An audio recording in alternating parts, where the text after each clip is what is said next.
Teacher Kozub. Hello, I'm Mr. Kozub. In this video, I'm going to show you how to format a Word document for MLA style formatting. And this video is going to be for the desktop version of Word. So I'm going to start by opening up Word, which I can do by clicking on my start menu here and typing Word, and it'll pop up and press enter. Okay, so I'm going to make a blank document and I get this. This is the desktop version of Word. I'm going to make another video for the online version of Word. If you're using the online version of Word, or it's also called Office 365, please see that video. So I'm going to, when you're doing this, you can do this after you've already written your document. So you might already have text, or you can do it ahead of time, and it doesn't really matter what you do. Now I'm also going to refer to the handout that I gave you guys, which I have open here, which shows you MLA format, tells you a bunch of stuff, and there's an example of what it should look like. So it should look like this. So you can see there's the person's name, instructor's name, course code, date.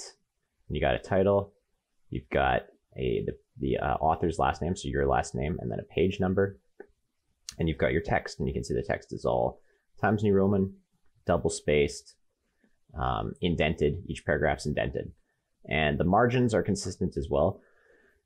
Margins are 1-inch margins on all sides, and all this stuff is not that hard to do. So I'm going to show you how to set this up. So we're going to start by just sort of mimicking the heading, or sort of the title that they have here. Okay, so I'm just going to put those side by side so I can refer to them. Okay, so we should start with your name. So I'm going to put my name. Okay, Alex Kozub, space, who's my professor? I don't know, Professor Donovan Taylor. What course is this? Let's say ELA 30F. And what's the date today? Well, it's actually March 24th today, so I'm going to do March 24th. And the way you do a date in MLA is the day, the month, and the year, like that. All right, so obviously this is not the correct font, but that's fine. I'm just going to minimize that. I'm going to go back here and make this a bit bigger so I can see everything. And I'm just going to sort of create some placeholder text. So I'm going to skip a line. I'm going to make my title, let's say, I don't know, title will go here. And you don't need to know the title ahead of time either.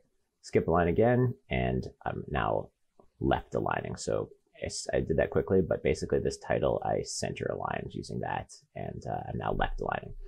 And I'm just going to create a pretend paragraph. So start by indenting by pressing tab. Here's the first paragraph, and here's some text in the first paragraph. And I'm just going to copy this text, Control C, and I'm just actually going to create a bit of placeholder text here so it looks kind of like a paragraph. And maybe I'll even grab that whole paragraph, and there's another paragraph. Okay, so now this is basically set up. Now, to start formatting this into MLA format, I'll start by changing the font. So you're going to select all the text in here, and we're going to change the font up here. So one way to select all the text is just to click and drag wherever the cursor is and select it all. Or the quicker and the better way, because it will for sure grab all the text, is to go Control A on your keyboard, which is select all. And now everything's selected. All right, I'm going to go up here to my font. You can see it's Calibri by default in Word. I'm going to click in there, and I'm going to look for Times New Roman. It might be under recently used, but if it's not, you can just scroll down to T. A lot of fonts. Where is it? Alphabetical, good. T, Times New Roman. And we want to change it to size 12. So like that. Perfect. Okay, so we're getting better. It's looking more like MLA. The next thing we're going to change is the line spacing. This is really easy to do in the desktop version of Word.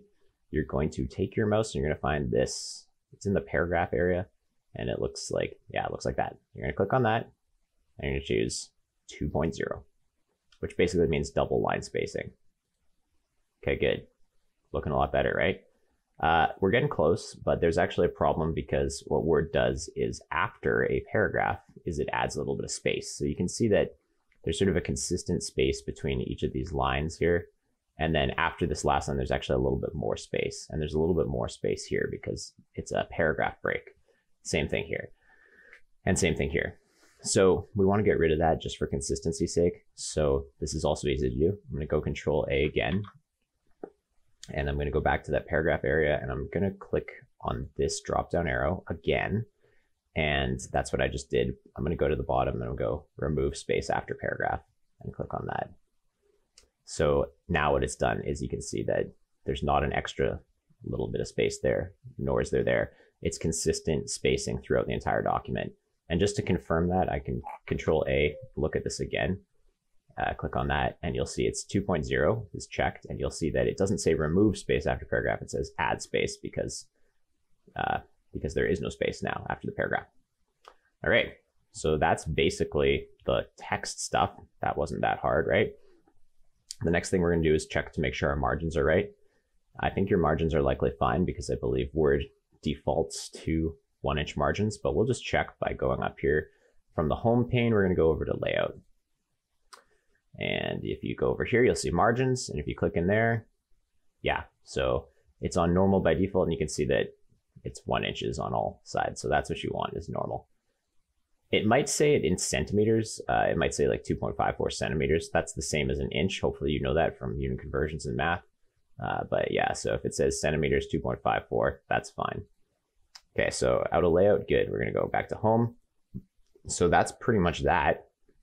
Pretty much the last thing we need to do is add our header with our name and our page number.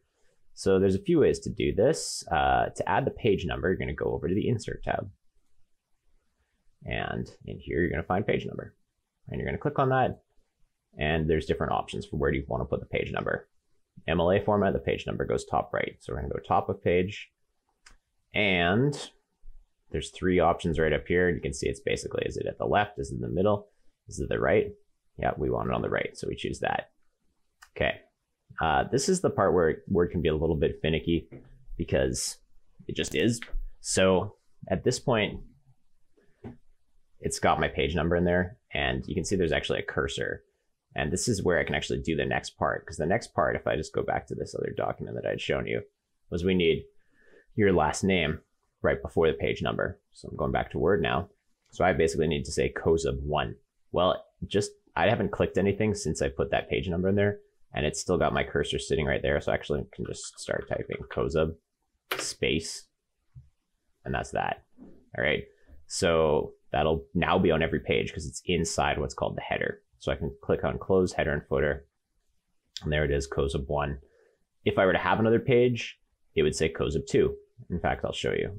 I'm gonna grab this, Control C to copy, Control V to paste. Oh, I need to indent there. Just gonna put another line in there. Look, COSAB2, see? So that's easy. So if you need to edit this, if you do something wrong in your header, a few ways to do it. First way is I think you can go Insert,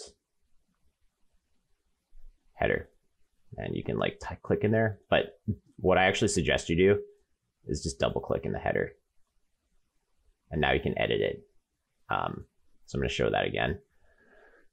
Basically anywhere this, like, you see that grayed out area there? Anything above that is basically in your header if it's at the top of the page. And if you scroll down here, anything down here is what's called your footer. So I can just edit it by just double clicking in that space. So I just double clicked and it's opening up the footer. And to get out of there, I can either click the close header and footer, or I can just click away from it. Sorry, I can double click away from it. So yeah, so basically you just double click in that area to edit it. So I'll show you again, just gonna double click in there, and there it is. Okay, the last thing I will show you is actually, you might notice this. This is all Times New Roman, right? Looks beautiful, looks like MLA. In here in this document, it also has the page number and name in Times New Roman. And if I go and look at mine, that's not Times New Roman. I don't know why not, but Word is just weird about that. So I'm just going to change this to Times New Roman as well, just by double clicking in the header. I'm going to select that. I'm going to go back to home, and I'm going to go to Times New Roman 12, and I can just double click out of there. And that's MLA formatting. All right, the only other thing you would need to do for MLA formatting is after you're done your essay or your paper, you're going to need your Works Cited. So for your Works Cited, when you're like at the bottom here, you can go to Insert. Is this right? Yeah, pages, page break. It's going to take you to a new page. Your Works Cited page should be on a new page.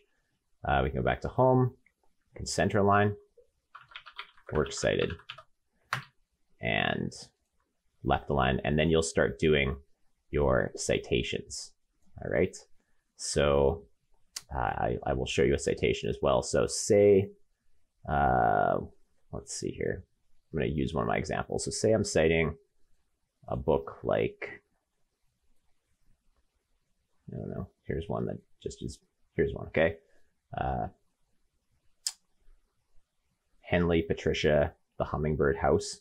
So no indent to start, Henley, so this is author last name, author first name, period. The Hummingbird House, that's the book name. Now, it should be italicized. You can see that based on the recommendations. And depending what you're citing, if it's a book or if it's an article or something else, there's going to be different formatting options. You guys will probably use that citation machine thing anyway, so you probably don't really care too much about this, but it's kind of good to know. But so a book name should actually be italicized. So I'm going to select that and I'm going to choose italic. And I don't want this to be italic anymore. McMurray is going to be the publisher. Oh, comma. Date published 1999, period. Okay, cool. So there's my first citation. So in MLA style, the last thing that's important that I should tell you is we use what's called a hanging indent. And you can see it's sort of given as an example here. So this isn't going to be a hanging indent because it's just one line. But if I had a citation like this, which is more than one line, you'll need to use the hanging indent. And it's good to know how to do that. So I'm actually just going to show you this. So you would just select all your text in your Works Cited, and you're going to go to paragraph up here. You're going to go up to this button right by paragraph, that little arrow thing, click on that, and you're going to choose, it's going to minimize that. You're going to choose indentation, special, change it from none to hanging, and press OK. And it's not going to change this because it's only one line, like I just said, but if you had multiple lines here, it would now be a hanging indent. And I'll just actually prove it to you, all right, since you're probably going to not believe me. And if I start a new line like this, it should still be in that same formatting style. So just an example, okay, example text. I'm just going to, oops, sorry, it's skipping a line. Don't skip a line word. There we go. Do you see? See how when I get to the next line, it starts indenting it automatically? That's your hanging indent right there. So that'll work for longer citations. All right, hope that makes sense. That's pretty much how MLA format works on the desktop version of Word.